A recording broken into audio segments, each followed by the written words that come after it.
Welcome to my project for courses Technology Use in Education and Critical Issues of Technology Use in Education. I'm going to talk about my experiences as a student with technology in education during the pandemic. When pandemic started, I was in my last year of high school. Teachers should prepare us for a final exam somehow, but no one knew how to use which online tools and they rather didn't teach us at all. I would appreciate if they did something than nothing, even if it is just online call without any interactive things. But it's better to try something than just let us learn on our own. So I don't have any experience from very beginning of the pandemic. But then I had one full year of online school in my first year at university.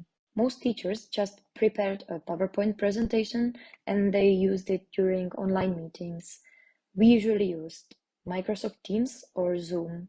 Teachers were just talking about a topic, sometimes they asked students something, and they used breakout rooms quite often to work collaboratively. Just few of them used more tools, which were every time more interesting for us. Some teachers used Padlet. It is an online notice board, and I found it quite interesting and very organized. We shared our thoughts in frames there, and others could comment it. Everyone can have an account with a profile photo, so others easily know who is who. Other teachers used also Google Jamboard. I very liked this tool because we could be there online right in the same time together with my classmates. And in my opinion, when we unite Padlet and Jamboard, we get Miro, the tool what we are talking about in our webinars. I think I like Miro the most because it is more variable. We can use very many tools there. Some teachers made an educational video, uploaded it somewhere, and we could watch it whenever we wanted. This was very nice because I didn't have to stick the schedule and I could watch it many times. But they just filmed themselves and haven't done anything more, like to add comment, caps, and so on. No one made a hyper video or let us use something like Reclipped. I first heard about these types of videos in this webinar. So these were my experiences from my own learning. Now I'm going to tell you about what I have found out at my visit of primary school. I visited a traditional primary school in Tartu and I asked the teacher if she knows some tools what we were talking about in our webinars. I asked her if she ever used an educational video as a tool for teaching and if she knows Manicam. She told me that in the lockdown, when they had an online school, she made some videos where she explained what to do in the workbook and how.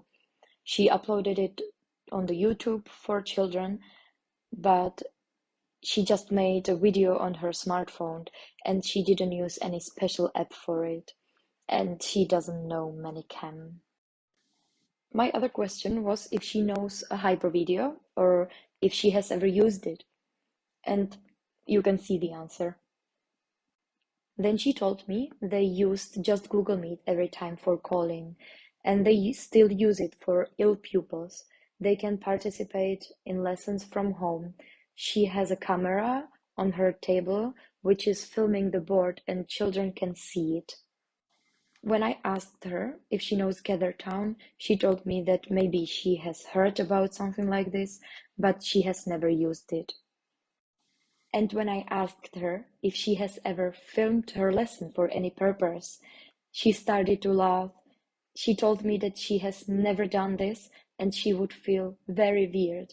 But she knows one colleague who did it once, but she can't imagine this. She also didn't even hear about Reclipped, she just used normal YouTube. Then I asked her what technologies do they use in lessons. She told me, we can use computer classroom once a week regularly. We can use it for any subject, so we work there with computers.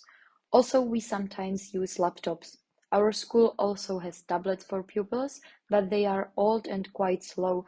These tablets use older pupils sometimes, but we don't use it with younger pupils. Then she told me which other online webs did she use while online teaching.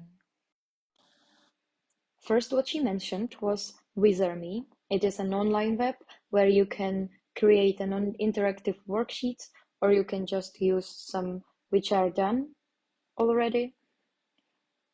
I chose one here. What is technology? Today we are going to answer the question, what is technology? Of technology, what do you think of that technology? Our lives You can easier. watch Technology is a video way to with students. Who made technology? Option A, nature. Option B, people.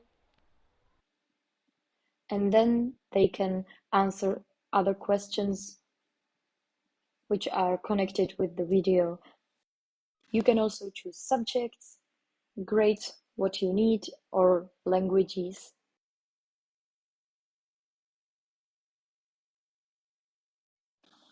Purpose games, where you can play games with your students. And you can also create your own quizzes or games.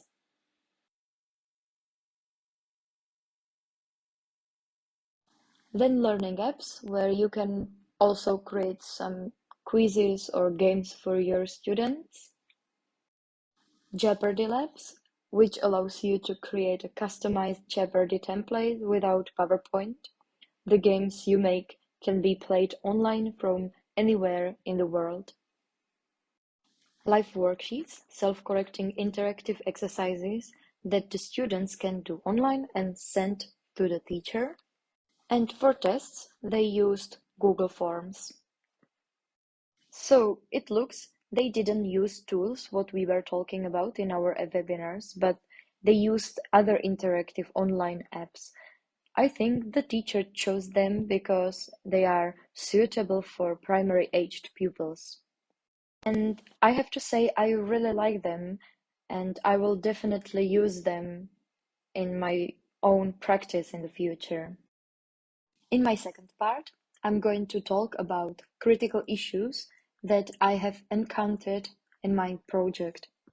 The first issue which came to my mind was it okay that teachers at my high school didn't teach us in the first months of the pandemic?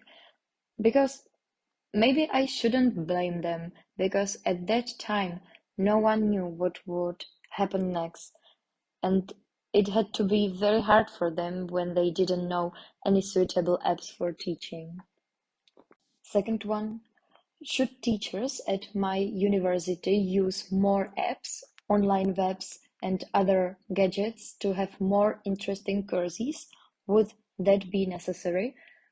Maybe they were just trying to replace the normal face-to-face lesson and not make it a webinar because it shouldn't be a webinar. Can we use all of the online tools and technologies with primary aged pupils, or is it useful just for high school or university students? And should we try to bring as many new technologies and online tools as we can into the lesson in primary schools? Isn't it better to leave some space for natural and traditional activities without any interactive media there? These are questions I'm still looking for answers to. Thank you for your listening.